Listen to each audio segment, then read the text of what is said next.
இன்றைக்கு காலையில் அதாவது இந்த 18ஆம் தேதி 7ஆம் மாதம் 2026 ஜோர்தான்ல இருக்கிற அல் அஸ்ரக் என்கிற அமெரிக்கோட விமானப்படை தளத்துல போர் விமானங்களை நிப்பாட்டி வச்சிருக்கிற அந்த இடத்துல ஈரான் நடத்தின தாக்குதலால குறைந்தபட்சம் அமெரிக்காவோட 2 ஃபைட்டர் ஜெட்ஸ் முழுமையா அழிக்கப்பட்டிருக்கிறதோட பல விமானங்கள் ஒரு அளவான டேமேஜ் ஆகி இருக்கிறதா ஐஆர்ஜிசி சொல்லி இருக்காங்க.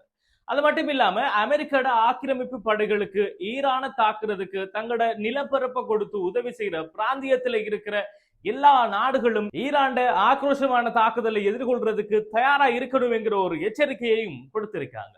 10,000 மக்கள் வசிக்கிற 20 கிராமங்களுக்கு குடிநீர் வசதிகளை வழங்குற டீசலினேஷன்ல அமெரிக்கா நடத்தின தாக்குதலுக்கு பதிலடியா குவைத்ல இருக்கிற ஒரு டீசலினேஷன்லயும் ஈரான் ஒரு தாக்குதலை நடத்திருக்காங்க.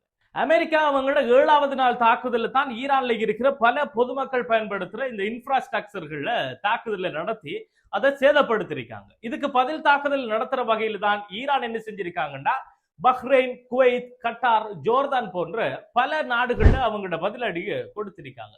இது தொடர்பான முக்கியமான தகவல்கள் தான் இந்த வீடியோல நாம பார்க்க இருக்கிறதால கட்டாயமா இந்த வீடியோவை ஏனையவர்களும் பார்க்கிற மாதிரி ஷேர் செஞ்சிருங்க. அதோட நான் ஒவ்வொரு நாளும் அப்டேட் பண்ற ஒவ்வொரு வீடியோட லிங்க்கும் உங்களுக்கு இன்ஸ்டன்டா வந்து கிடைக்கிற மாதிரி நீங்க நினைச்சா டிஸ்கிரிப்ஷன்ல நான் கொடுத்திருக்கிற என்னுடைய அந்த ஆபீஷியல் வாட்ஸ்அப் குரூப்போட லிங்கை கிளிக் பண்ணி அந்த குரூப்ல சேர்த்துக்கங்க. ஒவ்வொரு நாளும் நான் போடுற வீடியோட லிங்க்கும் அந்த குரூப்ல இன்ஸ்டன்டா வந்து கிடைச்சிடும். ஈரான்ல அமெரிக்காவோட ராணுவம் தொடர்ந்து 7வது நாளா அவங்களோட தாக்குதல்களை நிறைவு செஞ்சிருக்கிறதா சென்ட்கோமால அறிவிச்சிருக்காங்க. இந்த தாக்குதல ஜூலை 18ஆம் தேதி ஜிஎம்டி நேரப்படி ஒரு 1:30 மணியை போலதான் நடத்திருக்காங்க. அது மட்டும் இல்லாம மொத்தமா மத்திய கிழக்குல 50,000க்கும் மேற்பட்ட அமெரிக்க ராணுவ வீரர்களையும் அமெரிக்காவோட போர் விமானங்கள், வான்வழி ட்ரோன்கள், போர் கப்பல்கள் போன்ற பல ராணுவ உபகரணங்களையும் பயன்படுத்தி ஈரான் கண்காணிப்பு மையங்கள், ராணுவ தளமான உட்கட்டமைப்புகள், நிலத்தடி ஆயுத சேமிப்பு கிடங்குகள், அதோட இந்த கடல்சார் திறன்கள் போன்ற இடங்களை எல்லாம் தாக்கினதா இவங்க ஒரு அறிவிப்பை கொடுத்திருந்தாங்க. இதான் அவங்களோட அபிஷியல் ரிப்போர்ட். ஆனா உண்மையா அவங்க எங்க தாக்கிருக்காங்கன்னா பொதுமக்கள் பயன்படுத்துற உட்கட்டமைப்புகள் தான் மெயினா குறி வச்சிருக்கிறதா ஈரானிய ஊடகங்கள் செய்தி வெளியிட்டு இருக்கு. இதுலதான் இந்த ஜாஸ்கங்கிற மாவட்டத்தில் இருக்கிற புஞ்சிங்கிற கிராமத்துல அங்க கட்டப்பட்டிருந்த டீசலினேஷன் ஃபேக்டரி, அதாவது இங்க கடல் நீரை எடுத்து அதுல இருக்கிற அப்படியே உப்பை பிரிச்சு எடுத்துட்டு அந்த தண்ணியை குடிக்கிறதுக்கு ஏற்ற மாதிரி மாத்திர ஒரு ஆலையில தான் இந்த தாக்குதலை அமெரிக்கா இரவு நடத்திருக்காங்க.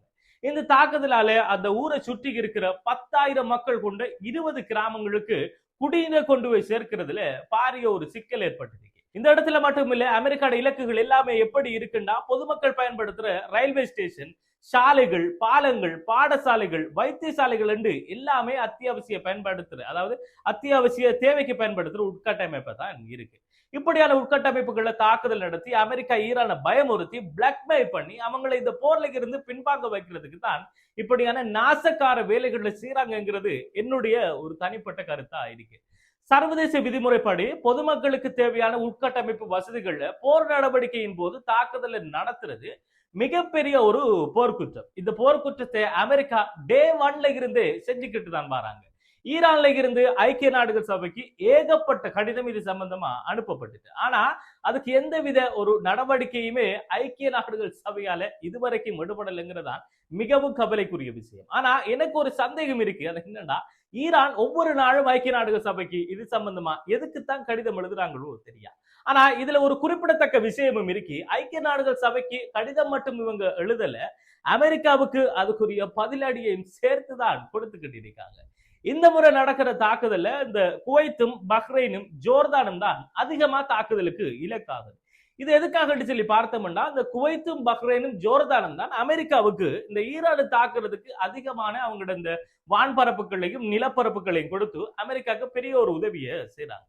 இந்த வரிசையில ஈரான் இப்ப அமெரிக்காவுக்கு இன்றைக்கு என்ன பதில் தாக்குதல் கொடுத்திருக்காங்கிறது சம்பந்தமா தான் பார்க்க போறோம். அது சம்பந்தமா நம்ம பார்த்தோம்னா, ஜோர்தான்ல இருக்கிற அல் அஸ்ரக் என்கிற அமெரிக்க ராணுவ தளத்துல போர் விமானங்களை நிப்பாட்டி வைக்கிற இடங்கள் மற்றும் போர் விமானங்கள் நிறுத்தப்படுற பகுதியில பெரிய அழிவை ஏற்படுத்துற வகையில ஒரே நேரத்துல பல ஏவுகணைகளையும் ட்ரோன்களையும் யூஸ் பண்ணி தாக்குதல் நடத்திருக்காங்க. குறைஞ்சது 2 அமெரிக்க போர் விமானங்களை முற்றிலுமா அழிச்சிட்டு பல விமானங்களுக்கு ஒரு குறிப்பிடத்தக்க சேதத்தை கொடுத்திருக்காங்க ஐஆர்ஜிசி.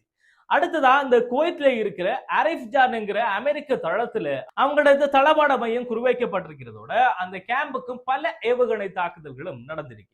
அடுத்ததா சேம் அதே குவைத்ல இருக்கிற அலி அல் சலீம் விமானப்படை தளத்துல அவங்களோட இந்த ரேடார் அமைப்புகளை கம்ப்ளீட்டா தாக்கிட்டு அதை தாக்கி அழிச்சதோட ஆயுத பராமரிப்பு கூடமும் அளிக்கப்பட்டிருக்கு. அடுத்ததும் குவைத்தில் தான் அதெங்கன்னு சொல்லி பார்த்தோம்னா கேம்ப் உதைரி இங்க இருந்த வெடிமருந்து சேமிப்பு கிடங்கும் தாக்கப்பட்டிருக்கு. நெக்ஸ்ட் பார்த்தோம்னா அதுவும் குவைத்துல தான் அல் அகமது என்கிற போர்ட்ல அமெரிக்காட கடற்படைக்கு கப்பலுக்கு அதாவது கடற்படை கப்பலுக்கு எரிபொருள் வசதிகளை வழங்கின அந்த தளத்திலையும் ஒரு தாக்குதலை ஈரான் நடத்திருக்காங்க. அதோட அமெரிக்காட ராணுவ தொடர்பு மையமும் குவைத்திலிருந்து தான் அதாவது குவைத்தில் இருந்ததுதான் தாக்கப்பட்டிருக்கு.